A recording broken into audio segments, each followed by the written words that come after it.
Mr. President, several years ago, after his 3-year-old daughter, Robin, passed away from leukemia, George Herbert Walker Bush wrote to his mother about how much he loved and missed his little girl. It's a beautiful, almost heartbreaking letter. Near the end, he wrote about his daughter's continued presence in his life and the life of his family. He said, "We cannot touch her, and yet we feel her." President Bush himself has now passed beyond our reach, and yet, knowingly or not, we all feel the difference that he made in the nation and in the world. Many of us feel that deep longing for a kinder, gentler nation that President Bush promised in his inaugural address 30 years ago. George Herbert Walker Bush was an American patriot who devoted his life to his family and to his country. On his 18th birthday, 6 months after Pearl Harbor, he enlisted in the United States Navy and became one of the youngest aviators in the history of the Navy.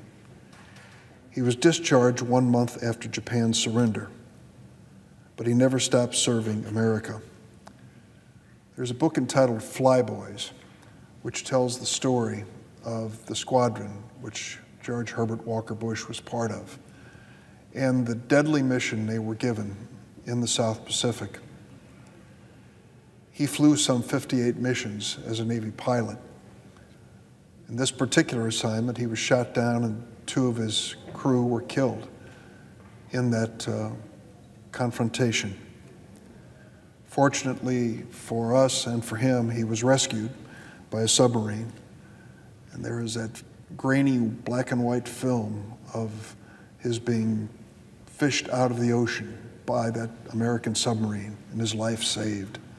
That is still an inspiration to this day. As the 41st President of the United States and the father of the 43rd President, he was the linchpin of a political dynasty that spanned 4 generations. He already had a lifetime of public service before he became president, as a Texas congressman, ambassador to the United Nations, envoy to China, director of the CIA, and vice president to Ronald Reagan. Despite his extraordinary achievements, he was a man of remarkable humility. If his syntax sounded a little choppy at times, and Dana Carvey made a fortune imitating him, it was partly due to the fact that George Herbert Walker Bush had difficulty using the words I and me. His mother had taught him when he was a young boy that those were the words of braggarts. Riding in the presidential limousine through streets lined with cheering crowds, he once told a fellow passenger, "They're not clapping for me, they're clapping for the office of the president." That was exactly how he thought it should be. I was still a rather new congressman when George Herbert Walker Bush was president. I sure didn't agree with all of his policies, as my voting record demonstrates. But that is a discussion for another time. As President Bush's own life shows us, there's a time for politics and there's a time to put politics aside and to recall the exceptional lifetime of service he gave to our nation. President Reagan helped hurry the end of the Cold War, but it fell to President George Herbert Walker Bush to successfully navigate the aftermath. When the Berlin Wall fell in 1989, he insisted there would be no gloating, no triumphalism from his administration. His low-key approach helped set the tone for our NATO allies as well, and it helped make possible the peaceful end of the Soviet Union. Never before has such a heavily armed empire ended with so little turmoil or bloodshed in its final days. In the 2 years before the collapse of the Soviet Union, President Bush and then Soviet President Mikhail Gorbachev successfully negotiated a START nuclear arms treaty. Under President George Herbert Walker Bush, we saw the largest reduction in nuclear weapons in history, and America and the world are safer today because of it. If you want to see the world's enduring respect for President Bush, look at the statesmen and stateswomen expected to attend his memorial service tomorrow at the National Cathedral. Among them, Mikhail Gorbachev, his partner in historic change, and German Chancellor Angela Merkel, who grew up in communist East Germany. It is said that the Germans today credit George Herbert Walker Bush more than any person for their successful reunification. He knew he knew that America was stronger when we work with partners than when we imagine that we can somehow go it alone. When Iraqi troops invaded Kuwait in 1990, George Herbert Walker Bush had methodically assembled an international coalition to push them back. He left his mark on domestic policy as well. He fought for and in 1990 signed the Americans with Disabilities Act, one of the greatest civil rights laws in our nation's modern history. President Bush was a committed conservative and as a Texan by choice. He had close ties to the oil industry, but he believed in science. What a welcome change that would be in Washington today if his party felt the same. President George Herbert Walker Bush understood that poisoning our planet is not just unfair to future generations, it's bad for business, it's bad for our economy. He helped build bipartisan support. This Republican president helped build bipartisan support and signed the Clean Air Act of 1990, strengthening the federal government's role in protecting the very air we breathe.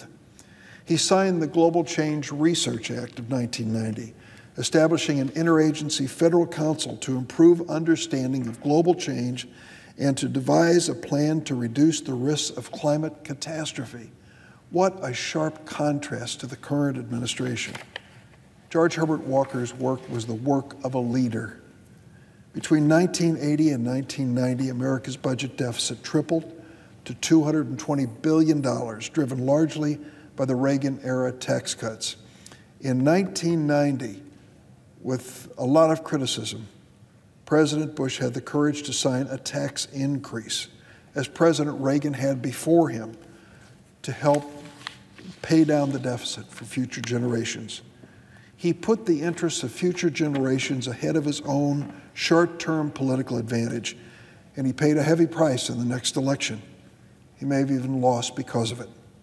Years later, he received a Profile and Courage Award for that leadership.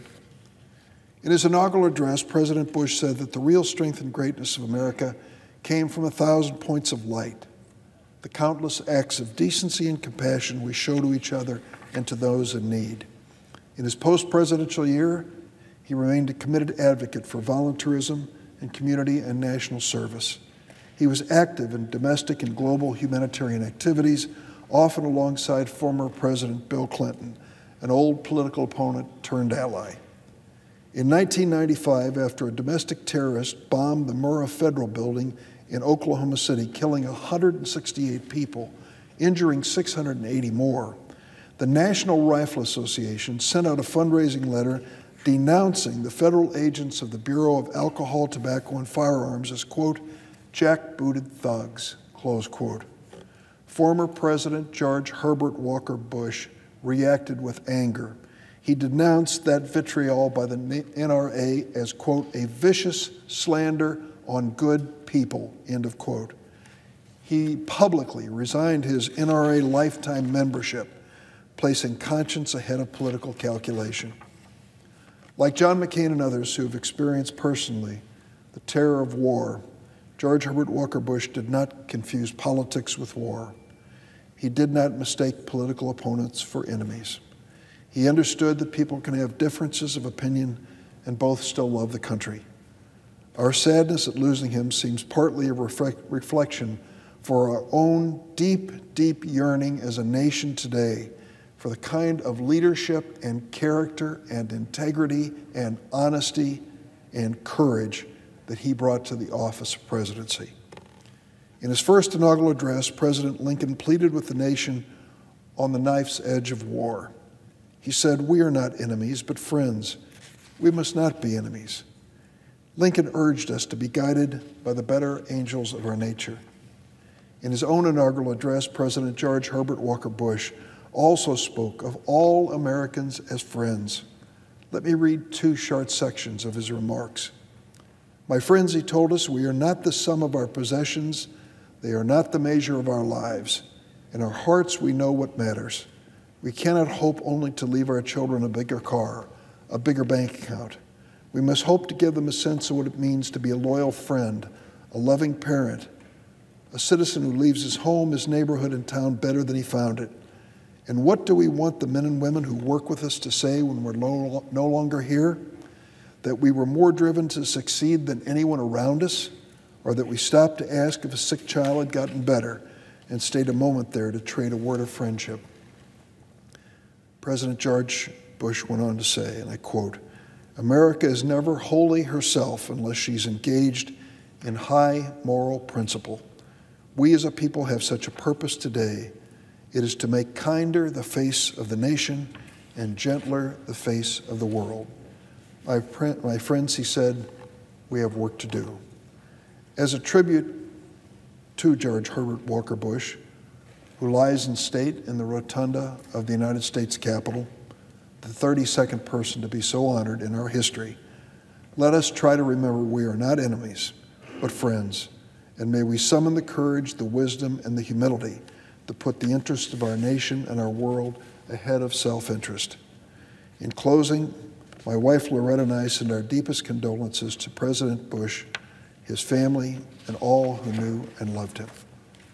Mr. President, I yield the floor.